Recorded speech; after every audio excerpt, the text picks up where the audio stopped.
I will be closing the door very soon, my friends. Swim in the rabbit hole and drown in my tears. You don't very often see the clown doesn't. Hi to everyone, I'm Ada from Poison Rock, and today it's my pleasure, as always, to give a huge welcome back to Chris Caffery. I don't have to say from where because everyone knows you. So, how are you, Chris? Well, I'm good, Otto. It's good to see you again, and thank you again for coming to talk to me. I apologize for my slight delay on being able to get the interview. And like I said, right as soon as I was trying to go into my house, a big branch fell from the tree in my front yard, and I had to call the town to make sure they know that there's a dead tree there and it doesn't fall on people driving. So It's okay. I was just almost starting to editing, preparing the editing for another interview. So let's say that it's okay. We had something to do as well. I mean, it's been not a long time, not even a year, but you went touring with T.S.O. How did it go? Yep. It actually went really well. I think last year's tour, there was something about the stage show. I mean, the stage show always gets bigger, and as we always try to do better. But I think last year's show, for some reason, I think I heard more people saying it was their favorite tour they'd ever seen. And I don't know exactly what the reason was for that, but it seems that people really like the total production, what Brian Hartley had for his lights and the way the whole entire set worked. I think everybody was really happy. The band, we had a great time. It was I think one of our top 3 best-selling tours that we did ever. So, the crowds were back, and it was just great to be back out in the environment to where we weren't, seeing an audience full of masks, and, we were finally, like it was 5 years ago, let's say. Yeah, exactly. Because we didn't play. 2020 was the only year we never played. We did the live stream, and then 2021 we toured, but it was still kind of in the middle. So you were seeing half and half, and then last year was like kind of the first year where, it really felt like we were back out on the road again, which was a good feeling. Yeah, man, because of course, like the choreography behind T.S.O, it's something incredible. I mean, it gives me chill when I saw you just go up there with the guitar, and then the other side there is Joel. It's something really beautiful, and it's not hard for you playing up there with your guitars. You're not afraid to fall down. You know what? I don't think about it. That's the whole thing. If you start to think about where you are too much, then it might affect the way you're playing. I just trust, the riggers and my crew and everybody that puts that together. I trust that it's going to work, and that's just kind of way. I mean, I feel the same way when I get on an airplane. I mean, there's been problems with plane flights before, and you just get on the airplane and you feel that you're going to take off and you're going to land. And I think that's kind of the same way I feel with that stuff on stage, where I just assume that it's supposed to work and it's going to work. And I think if I started thinking about that in a different way, it might affect my playing, but it never does really. No, it's I mean, like apart, of course, that the fear are supposed to be faced. Exactly. And I mean, sometimes there's a lot of safety zones in those things. So when something starts to go wrong, they pretty much can stop it and freeze it, and then get you out of where it is. So there's been a couple situations to where mechanisms were stopped because they weren't confident that they were going to do exactly what they were supposed to do. So you had to get off the thing. So there was times when we'd have like 2 of the lifts get in the front of the stage, and they both go up and out at the same time, and then one of them doesn't work. So you're starting to go up, and you're in front of 10,000 people, and you see the other one's not working, and they drop you back down, and you got to get off, and nothing happened at all. And it's like, oops, sorry. And I'm like yelling to the crowd while I'm playing, this is where we were supposed to go up in the air. And it's just kind of funny that way. Yeah. But, for people seeing you from the outside, it's like something that you look, wow. That's, like with the choreography, the music, the intensity of it, the solo guitar, that it's something that you don't see everywhere. I mean, you don't see. Yeah, the most important thing is that you never have is the worst thing that can happen really is for my playing is if my in-ears were to go out, the things that are in my ears, because if I had to try to play the music along with the PA system and not my in-ears, when you're out in the crowd and you're further away, that you always talk about the speed of light and the speed of sound. You can't play to the PA system at a certain distance because you're going to be out of time with the band.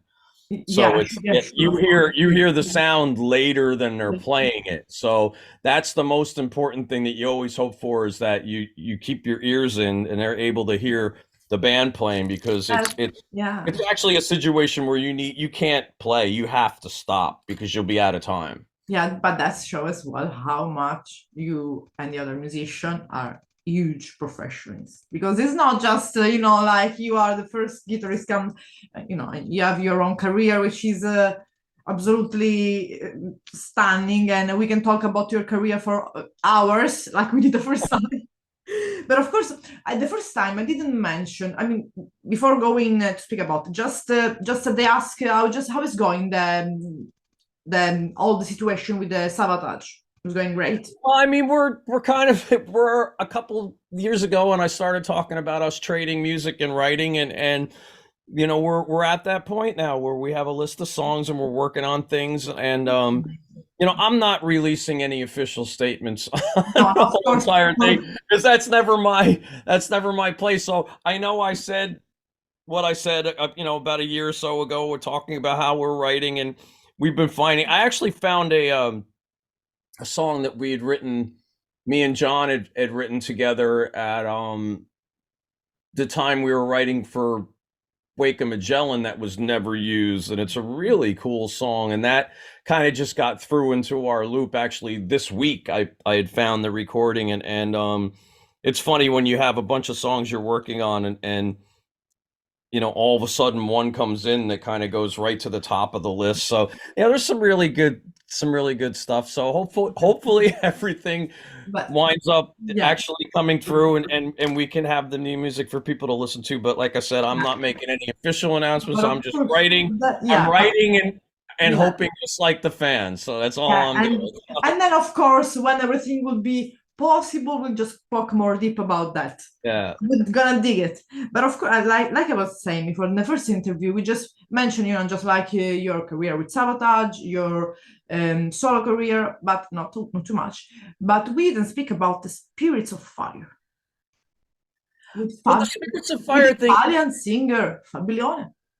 And it was really fun to write a record with him, because he the very first Spirits of Fire record. It's funny because I did Spirits of Fire because I was approached by Frontiers and I wanted to do a record with Ripper when they mentioned who was going to be in the band. And Ripper's been a friend of mine forever, and I did the album. But in that record, Ripper was busy with a lot of things at that time, and he actually asked me if I could finish some of the songs myself. So songs like Lightspeed Marching and some of the, like the first 3 or 4 songs on that record, I wrote a lot of the lyrics and melodies myself.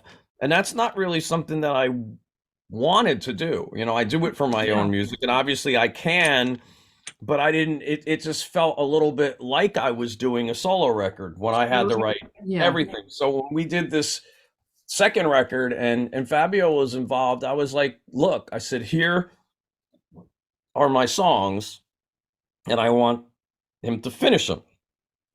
And I don't want to be the person that finishes. That last, there was a couple little melody ideas I had. There were some parts I put into the In the Rain song, some counterpoint things. But, for the most part, all I did was write music on that record. And that's really all I wanted to do. And for me, it became more fun, and it was that's what I wanted it to do. Not that the first record wasn't fun, but it like I said, it seemed a little bit more like I was kind of doing your own project record with just having Ripper sing my songs, and I wanted to have that feeling. So I think it came out really well. I know a lot of people really like both records, but I think a lot of people said they liked the second record. And there was some great music on that album, and I know the one, the YouTube views were a lot on the videos, and everybody really seemed to like it. It's just hard when you've got bands like you got Steve and Testament's usually busy, and he's busy with his other things, and Fabio's been extremely busy with Angra, so it's kind of hard just to get something that plays together when everything is separated like that. I mean, I love what the guys with Frontiers do, getting musicians together to play, but sometimes it's, it would be great if I managed to be lucky enough to have them live an hour away. So you could go and play on the weekends and get something together, but like the whole time. Yeah, exactly. Oh, and plus back in the old times, I was telling somebody in an interview the other day, I mean, we only had one band. When I had left Savatage as a little kid, the reason why I left is because my brother was really depressed about me not being in the band I had with my brother. And nowadays I would have just played in Savatage and did what I did with my brother. I mean, there's people out there that are in 7-8 different bands. I mean, exactly. So it's like, it's just different now than it was then. Yeah, exactly. But of course, I mean, apart that is being released Mayday, which is finally see you as a singer. So finally you're out. I like singing. I think I always wanted to be a singer, and that's something that's kind of funny when people don't realize that. I really wanted to be a singer. And my brother and my friend and my bass player, and when I was in a band as a kid, they thought my voice was too thin and too tinny and wimpy. They didn't think it was, and at that time too, in the 80s, not putting my age out, you had Halford, you had Dickinson, you had Dio, you had Coverdale, you had all these singers, Joan Turner, and these singers were out there, and they were all 3-4 octave ranges, and that's what you wanted to find for your band. You were always trying to find that singer. It wasn't until Metallica came along and said, screw it, we're just going to play music and put some melodies on it and some lyrics and have, make some music again without really, even Elvis Presley never sang 4 octaves. It was just, a song, and you didn't have to have, we got put in this place to where every singer had to be able to sing Victim of Changes or they weren't good enough to be in your band. So I think that there was that kind of thing. I used to, sing in our rehearsal studios when nobody was there. I'd put Foreigner songs on and Dio songs, and I would sing along. And I think when I did my solo records and I got a chance to do that, it really was something I enjoyed. I mean, it's kind of hard now because people recognize you as a guitar player, so you get stuck in that reputation. But the Mayday song was fun for me because I kind of used all my different voices in that song, my highs, my lows, my raspy, my clean. And what is funny that people sometimes said, can understand who is the singer? Wait, is Chris Caffery, because maybe they see you there with the guitar, but it's you. That's the most amazing things. Because I remember in the previous interview that you said, I'm thinking to do a solo record with me singing. And now it's that. Yeah, and this song, I mean, I only released the one single right now just because it was a really complete song as far as how many different types of things were in it, and I didn't want to let it sit and not have people hear it. And it's actually, the single went to top 15 in the United States. It hits a lot of charts. Yeah, that people like it, and it's it's been getting, even though it's not a video with the band in it, it's been getting a lot of views and listens, and my Spotify listens are up, and it just seems that people like this song a lot, which I kind of had a feeling they would, just because it's one of those, a lot of times I don't listen to things that I record once they're done, and this one I did a lot, and I was kind of like, I think people will really enjoy this song, and they have, so that makes me happy. Yeah, and of course, Mayday, we think about Mayday, like the alarm, but what is about actually Mayday? In the lyrics, of course, Mayday. Well, basically, I know there's a lot of different meanings for Mayday. Somebody even on my YouTube page was like, oh, it's kind of confusing because Mayday is Labor Day, which basically, I guess in Europe, there's, that's a Labor Day is Mayday, but, Mayday was a signal for help. It was a signal for help, and it's also the first day of May here. It's a different, we have May Day in the United States. So basically what I was doing in that was kind of going back to the music to get the help that I needed for some things. I deal with a lot of people on the internet, as we all do, and it just seems to me I've had a really bad luck with dealing with some bad people and some weird people and sometimes some fake people. And it's kind of just one of these things where I was basically kind of reaching out to myself to kind of get help.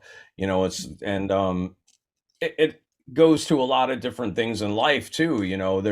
There was a lot of things that we saw come out of people during the pandemic that were a little ugly, I thought, and that's why I said where the dark shapes are rising, and you never saw it coming. It's just you saw people act kind of ugly, in my opinion, in certain situations with that. And I think it's, the Mayday thing kind of is just it could be help for me, but it's just, I think, help for us in general to realize that I think, people may need to step backwards a little bit to move forward. I think we're blasting so fast into the computer world now, and I think it's changing human beings, in my opinion, in some ways a little bit too fast. I think we're losing the basic part of what it is. The time, just the slowing a little bit, just being more calm in the time. Just don't run, don't rush. Yeah, exactly. Sometimes, of course, like most of the people, have this idea of Italy, of Sicily especially, that people are really slow, especially in the countryside, the small town, just the classical things you see in the Godfather, but it's really like slow, the life there. But even here, we are affected by that. Yeah, and I mean, I think people see what other people do too, and they want to be that person or have what that person has. You never knew what other people had. You never knew what they did. You never cared. So now you see that, and now as this whole AI thing starts kicking in, I mean, you don't even know if the way people had these apps that could change their own pictures. These AI images come out, and you don't even know if it's somebody's altered picture or a computerized picture, or if it's a robot, if it's a human. It's like you don't even know who you're talking to anymore. And I think that's kind of why the Mayday, the lyric video shows the robots and the computers, is just because, like I said, a lot of times you don't even know who you're speaking to, but you're always, speaking to a computer. When you make your phone calls to get your bank work or something done, you're always got a computer voice, and at the last possible chance, if you can't get anything done, they might transfer you to a real human voice. And it's like it just takes so long to get humans to a human. It's just kind of bizarre. And that's what that song was like, it was about. It like was a contacting, like a contact between human beings, the real contact, interaction between exactly. I mean, my first tours, we didn't have cell phones. We didn't have really any phones. We had pay phones and hotel phones. So once you got on an airplane, the phone in the car. My mom and dad sometimes reminds me of the phone in the car. Yeah. You didn't, when you finished the concert, you got on your bus and you were with your band till the next city. And when you went through Europe, when I first toured, there was no euro. So you would cross countries, and if you didn't have any change, you couldn't use a payphone, and you'd wait till not every day were you in hotels, but it was once you were in a hotel, maybe you could get to a phone, or if you remember we had calling cards back then. You had to have those cards that you can use. You were able to dial in the number, then spend a certain amount. I mean, so it was just a different world. So you never even watched TV. There was no satellite. You paid attention to the band, exactly, the crowd, and your business, and you enjoyed where you traveled to. If you were in Paris, if you were in Berlin, if you were in Amsterdam, you enjoyed where you were while you were there. You took maybe a real camera with you that had a roll of film that you didn't even see till the tour was over when you got it developed, and maybe you had three good pictures. You had 3 good pictures out of 24. And you just never thought of things that way. You'd call home to make sure everything was okay, but you didn't have to speak to somebody every hour. People were like, "What are you doing?" And it's like, "Well, I'm watching." Well, you didn't check your text. It's like, well, sorry. I mean, but we didn't have text. It was just a different time. I feel bad sometimes the people that for the kids and stuff that grow up. I tell people, that I think that the 70s, 80s, and 90s were probably the greatest time that humans had to live. They were I really agree. special. And I think we were very lucky to be able to live through them if people were at an age where they were old enough to travel and appreciate and just live life at that time, because I don't think it'll ever be the same. It was, I mean, there was always some form of wars going on in the world, but we were kind of in between major ones. And, there was 9/11 and other things happening. But it wasn't until COVID hit and Change it forever, everything. now the whole world, I think, was hit at once, like we were with the world wars. And it's just kind of, I think you turn around and go, God, we were kind of lucky. We lived at a very, very special time for because I think of the kids, the people born really even from the 1999. So basically in the 2000, they now are probably in the 23 years old, 24 years old. They lost a lot. I mean, I wasn't too much. I mean, but I had, like 10 years around the 90s. 98, 97. I had like 10 years. So I remember still something when I had 5 years, 6 years. I didn't have a phone until I was half in my high school, almost to finish my high school. I don't know what the phone was. So you remember my friends yelling me in front of my yard, Ada, can you go out and play? That was the yelling, or just the knocking at the door. Are you at home? There is Ada at home. Can we just go and have fun? There was no texting. And now, of course, no, I think my first cell phone I got was in 99, and that's because I always communicated at home with my mother, and I had a lot of things that were at the house there, and so I always kept communication there. But a lot of the people I knew didn't get it for the next couple of years, and then all of a sudden now you can't even leave if you drive out of your driveway and you don't have your phone, you're like, oh my God, I don't have my phone. I had to drive back. Yeah, but of course I wanted to ask you as well, of course, because we said that you have a lot of projects, a band, which you're fully involved. Now there is your solo project. How do you deal with all of this? Because it's a lot. And like I said, it's not easy. I think sometimes I look at myself like I've taken on too many things. I don't sleep a lot, and bad habit. I like to entertain people, and I like to stay busy. So I think I might set too many goals. It's funny because sometimes if you don't set goals, sometimes nothing happens. And then when you go to set the goals, you wind up getting too much at once. It's always kind of like an all or nothing thing. A lot of times when you have your time available, then all of a sudden, there's 80 things that are going to go on at once. There'll probably be musicians that I wanted to work with my whole entire life that'll call me up, and there'll be a big tour coming up next summer for something, and that I'll be like, can't do it now.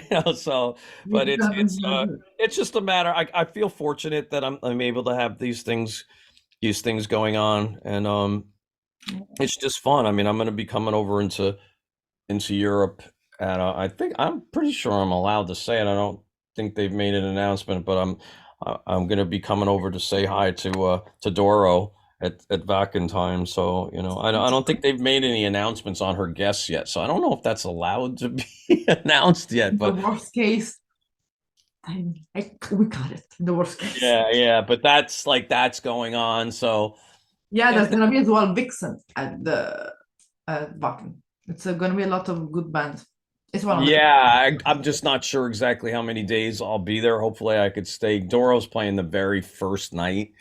So I don't know if my travel plans back will be how close to that. I'll try to arrange it where I can at least spend the next day watching the festival, maybe leave a day later, because I have a lot of responsibilities at home. But I'll see exactly what's happening here and how long I'll stay there and how long they'll give you the hotel. So yeah, but for me, and about because of course the first single, My Day, of your solo project is out.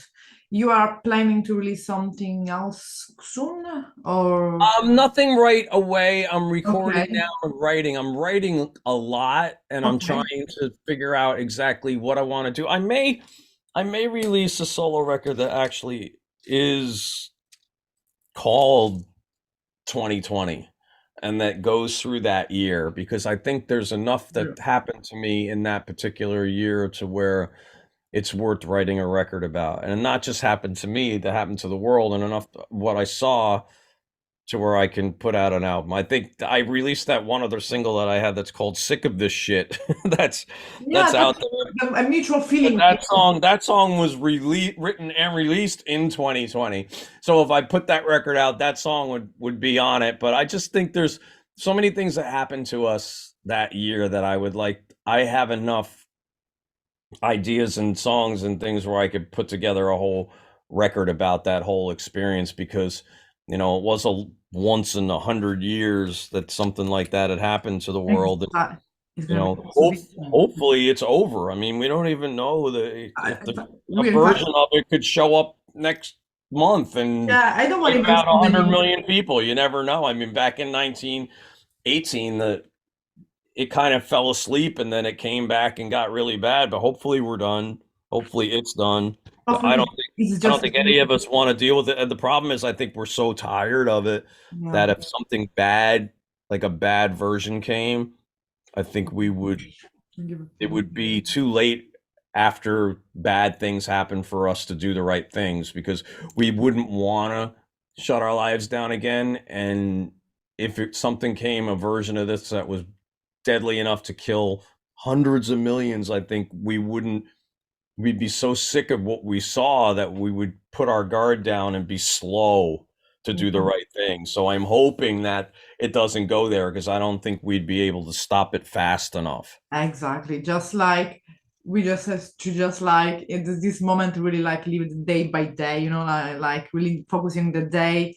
And like you said, because I liked really what you said about putting the goal and reaching that goal, because that's what puts you forward, which is absolutely true, because it's one of the way, if you put a goal, you can reach it. I mean, you reach that goal. That, of course, if you think to be like a king of queen, of course, it's not easy, but if your goal is just, something that it's plausible to have, like, I just want to travel, I think so you can do. I want to write a book, you can do it. It all came from you. And of course, it's actually, I was talking to my mom the other day. What you say about books? I had a few books that I was working on writing, and some of them I didn't finish, and a couple of them I didn't finish because when I was on tour, I think it was with my solo band in 2005, maybe, in Europe. We were touring with Metal Church, and I think I left at that point in time. We didn't have computers and we didn't have the phones, and I had books written in a book that I left in a hotel, and I never got, and two of them were almost finished, and I was really sad when I lost, because I tried to go back and write them again, but you never have the same. Of course. When you're writing a story, you try to fake it back and think you could write it again, but you can't, and it kind of slowed me down into getting back into that. But I'd like to finish some of those ideas I had for writing. That's a bad idea. Because of course, being, you wrote lyrics, so you have that vein of a writer. You can write a book as well. And with all these ideas, I like writing horror stories and children's stories, because I want to make kids laugh and I want to scare adults. That's better than scare the children. That's for sure. Yeah, exactly. Yeah. And of course, but before ending the interview, which is the things that you're looking forward mainly right now about what is going to happen in the next month, next days, next week? Gosh, what am I looking forward to? I think I'm looking forward to the things I don't know the most, if that makes any sense. That's a good answer. I think that there's some things that I'm really hopeful that will happen, and I'm looking forward to seeing if they do. And I know that T.S.O is happening in November and December, so I'm always going to be live all around again. We'll be going out. So I actually started to record some of the radio ads for that, and stuff for Pandora and for the individual radio stations. So we're going to be playing, and I don't think that's anything that's a secret. So I don't think we'll be out on the road, and I look forward to that. I just coming back to Europe again would be. No, T.S.O isn't, but I'm just looking forward to to getting back out on the road like I always do. And then, I've been doing a lot of things here at home for fun with actually playing with some friends. I did something that was pretty unique the other day in May. I decided to play with one of my friends that had a cover band, and we did a live karaoke thing, and I let 30 people pick songs from a list online and go sing with us. And that was a lot of fun because yeah, I didn't want to go. A lot of my friends go and they'll play cover band stuff on the weekend, and I didn't want to, I want to play live because I take care of my mom, and I don't go too far unless I have to. I wanted to play live, but I wanted to play something different, and it was actually something that was really fun. I live in New York, one guy flew here from the state of Florida, and he put on Paul Stanley makeup and did a Kiss song, and it was just really fun, to see people go up there and they had their one song, and we advertised the singers like they were part of the band, so it was a little different than your normal karaoke. So that was a lot of fun. I think I want to do another one around my birthday in September. So that was a fun thing. It was something different, a different way to have fun and play with my friends. But I play all summer long. I do work with, there's a guy named Jimmy Sturr who actually won 18 Grammys in polka music, his orchestra. Right? And I do rock songs with his orchestra and a lot of the festivals, the summer festivals out here in New York. And some of those are like Oktoberfest and Beer Fest, but it's just fun music. So but it's always constantly busy. Yeah. And what's huge things, because it's not just like you're doing, you're professionals, like I said. So everything you did is because you own your own skill, you know what you're capable of. So that's like things you did, like because if I took, for example, a guitar and started to do by myself, I think I kind of hide in that corner. So you did it because, of course, you master your own instrument and as well your voice and your skills.